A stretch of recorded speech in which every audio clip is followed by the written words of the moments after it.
Ну а что ты на меня там, я ж не слышу ничего. Я ж в наушничках. На светофоре пока стояли, он высадил, как там не останавливаться. Чехол отстойный. Здесь нет, короче, дырочки под микрофон, и, возможно, меня очень дерьмово слышно.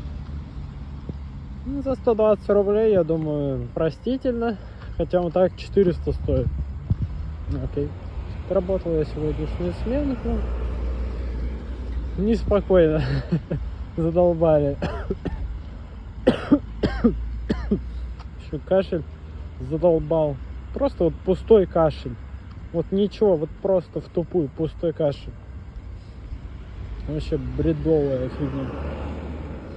А так в целом, ну, нормально, бодренько. Чуть-чуть я успел, конечно, помаяться, но самая малость.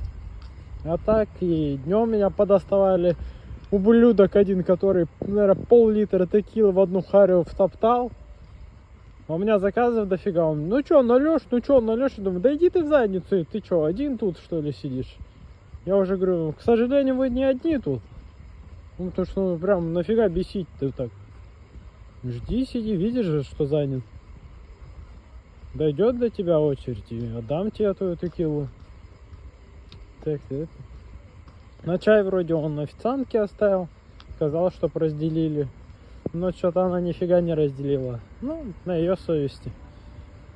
Я в таких планах всегда делюсь, если. Но нам не говорят, что с официантом разделить. Чай им только достается. А мы бесчайные.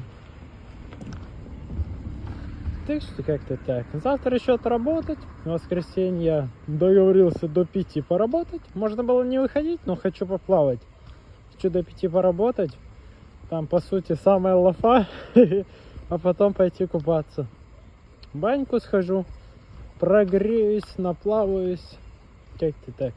Ну все, куночки. До скорого.